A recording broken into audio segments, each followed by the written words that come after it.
দর্শক, ব্যাংক খাতের সংস্কার বিষয়ে পর্যালোচনা শুনবো অর্থনীতিবিদ অধ্যাপক এম আবু ইউসুফের কাছ থেকে। তাকে আমন্ত্রণ জানাচ্ছি। ইউসুফ, আপনাকে আমন্ত্রণ যেমন স্টুডিওতে। ব্যাংকিং খাতে সুশাসন প্রতিষ্ঠার দাবি তো অনেক দিনের, সংস্কার কার্যক্রমও শুরু করেছে নতুন গভর্নর। এ বিষয়ে আপনার অভিমত কি? জি, আমরা আসলে ইতিমধ্যেই অনেক ধরনের আলোচনা হয়েছে।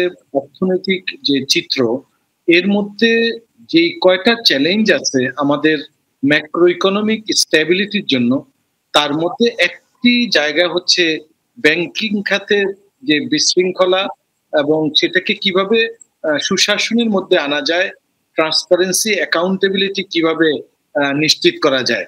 স্যান্ডেলিনা সো, রূপচর্চায় আভিজাত্য। ইতিমধ্যেই আমরা বিভিন্ন মিডিয়া মারফত জানতে পেরেছি ব্যাংকিং খাতকে নিয়ে একটা টাস্ক ফোর্স করার কথা নবনিযুক্ত গভর্নর মহোদয় উনি চিন্তা ভাবনা করছেন। এবং আপনারা জানেন যে যিনি এখন বাংলাদেশ ব্যাংকের দায়িত্ব নিয়েছেন, একজন প্রথিতযশা অর্থনীতিবিদ। আশা করছি ব্যাংকিং খাতের যে শৃঙ্খলা, সেই শৃঙ্খলা ফিরিয়ে আনার জন্য নানামুখী উদ্যোগ গ্রহণ করা হবে। এবং যে টাস্ক ফোর্সের কথা আমরা শুনেছি, এটি নিশ্চয়ই এমন ব্যক্তিদের নিয়ে টাস্ক ফোর্সটা গঠন করা হবে যাদের এই বিষয়ে অনেক অভিজ্ঞতা আছে এবং কিভাবে ব্যাংকিং খাতে সুশাসন নিশ্চিত করা যায় এবং সেখানে জবাবদিহিতা যাতে থাকে। অলরেডি আমরা দেখেছি যে ব্যাংকিং খাতের যে ডিসিপ্লিনের যে অভাব এবং এখানে যে অনেক সুশাসনের অভাব ছিল, যেটি আমাদের নন পারফর্মিং যে লোন আছে, সেই লোনটা আপনার যদিও অফিসিয়ালি বলা হচ্ছে 1,82,000 কোটি টাকা, কিন্তু এগুলা যদি আমরা পুরোপুরি যে ঠিক মতো করি তাহলে দেখব যে এখানে কিন্তু হয়তো এটি 3 লাখ কোটি টাকা বা তার চেয়ে বেশি, কিন্তু কেউ বলছে 3.5 লাখ কোটি টাকা। তো মনে হয় এখন আপনারা জানেন যে অর্থনীতির যে সামগ্রিক চিত্র তো নেওয়ার জন্য একটি সরকার, একটি 12 সদস্যের একটি আরেকটি বিষয় জানা ছিল আপনার কাছ থেকে, খেলাপি আদায়ের করণীয় কি এবং পরিচালকরাও একে অপরের ব্যাংক থেকে ঋণ নিয়ে থাকে, এক্ষেত্রে নিয়ন্ত্রক সংস্থা কি ধরনের ভূমিকা রাখতে পারে?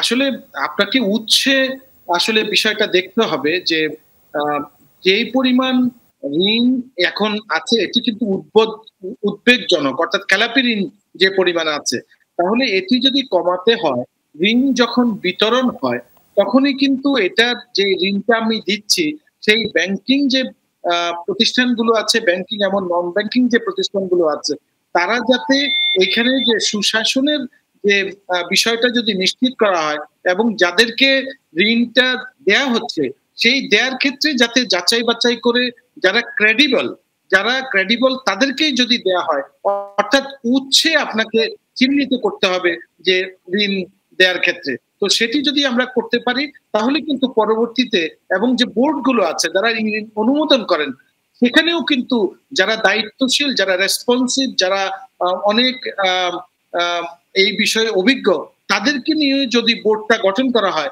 তাহলে আমি মনে করি যে এই ব্যাংকিং খাতে খেলাপি ঋণের যে বিষয়টি আছে সেটি কিন্তু অনেক পরিমাণে কমে যাবে। সেক্ষেত্রে আমানতকারীদের স্বার্থ সুরক্ষায় কি ধরনের আইন ও বিধিমালা প্রয়োজন বলে আপনি মনে করেন?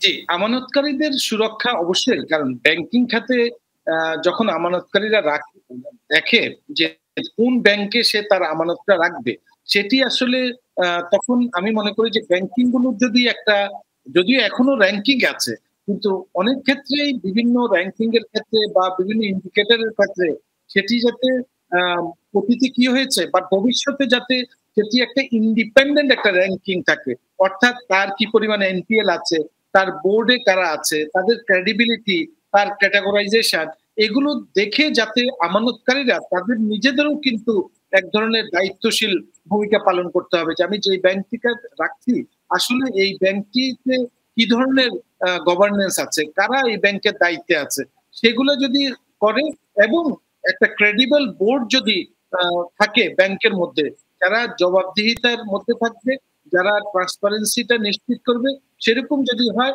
তাহলে এই ব্যাংকে যদি আপনার বিশৃঙ্খল অবস্থার সৃষ্টি না হয়, তাহলে কিন্তু আমানতকারীরা তারা স্বাচ্ছন্দ্যে তাদের আমানত রাখতে পারবে এবং তাদের আমানতের নিশ্চয়তা নিয়ে তাদের কোনো দুশ্চিন্তা থাকবে না। অনেক ধন্যবাদ আপনাকে, বুঝতে পেরেছি।